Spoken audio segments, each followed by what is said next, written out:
dumalo ngayon dito sa Sigay No Ramadan sa BBGM.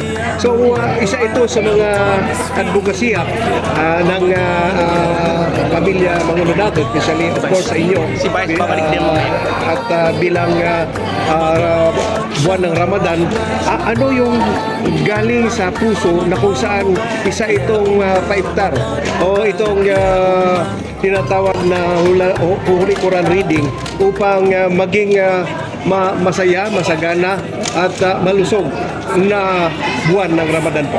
Well, ito pong programa na ito ay programa po ng ating mahal na Vice Alcalde sa bayan ng Mangudadato, ang iba kundi si Honorable Bay Elizabeth Mangudadato.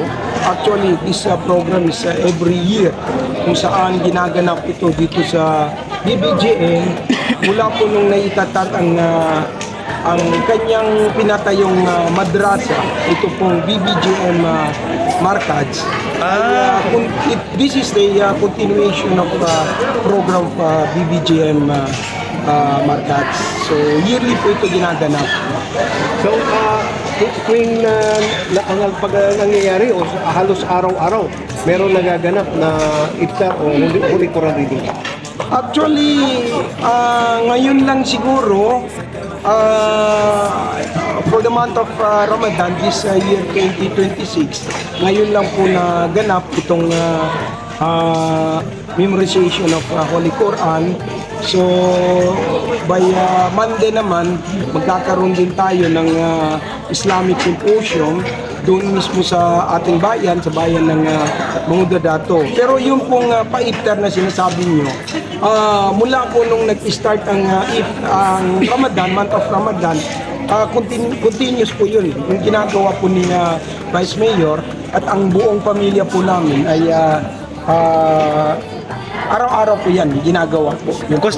Former mayor at bilang kayo ang municipal administrator, doon po sa araw-araw na malaki at ang ginagastos itong paiftar, galing ba ito sa 20% or sariling bulsa or hindi po yan, wala pong connection yung ano. Actually, ang religion is separate ang ano natin sa state, no?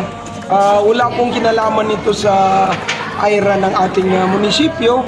At alam po ninyo, ito pong ginagawa po namin, nakakahiya rin actually. Itong sinasabi pa natin na nagpapa-iftar tayo, no?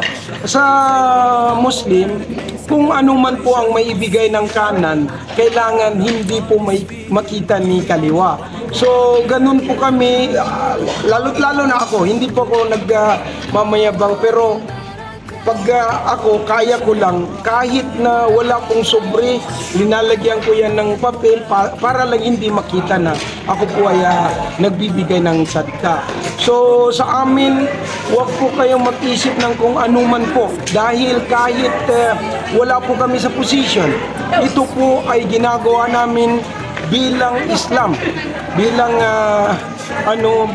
Islam po ay ginagawa po namin yung paiftar na yan, at yung mga sadka na ginagawa namin ay hindi po namin kinukuha sa IRA. Kung meron mang nag-aisip niyan, sorry lang po, no, sa lahat po ng nag-aisip ng ganon.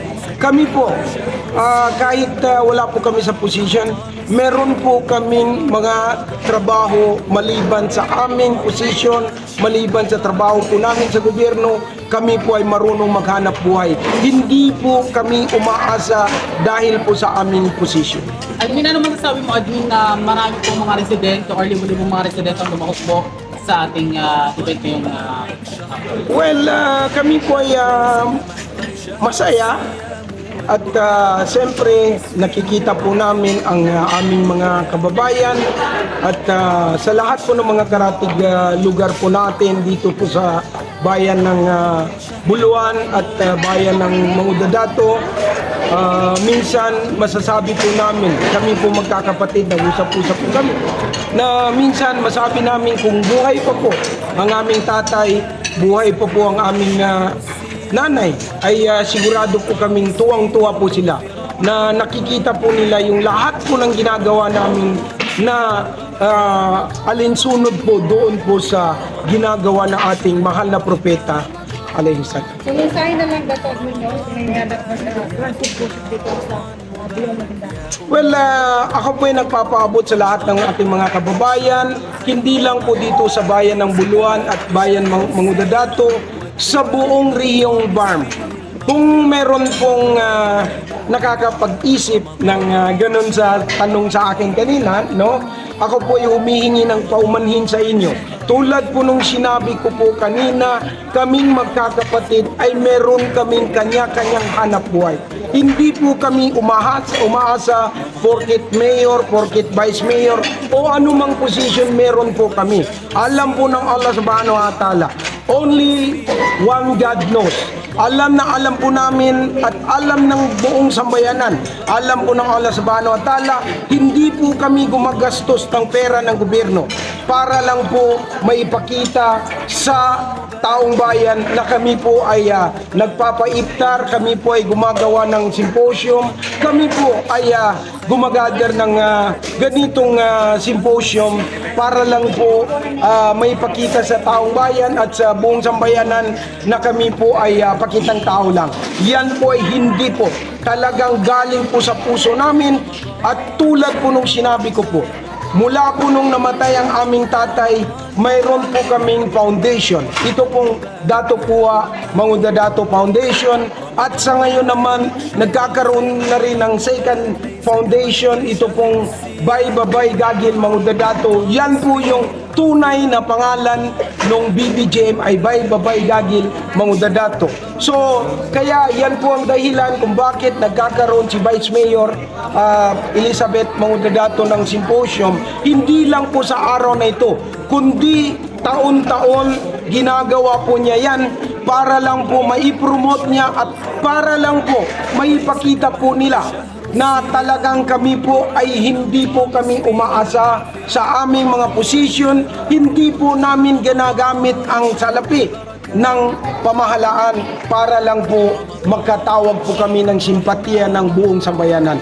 Kami po ay gumagamit ng salapi mula po mismo sa aming bulsa, hindi po sa pera ng taong bayan, hindi po sa pera ng AIRA ng munisipyo. Kaya maraming salamat po sa inyong lahat, lalo-lalo na po sa lahat ng nakikisama sa araw na ito at sa lahat ng ating mga ulamas, mga ustadzes na nandito po ngayon, lahat ng mga mudir ng bawat markads, bawat madrasa na nakilahok sa araw na ito. Maraming salamat at tanging Allah subhanahu wa ta'ala na lang ang magbigay ng gantimpala sa bawat isa sa atin. Maraming salamat po. Maraming salamat sa atin, admin. رمضان شهر البركة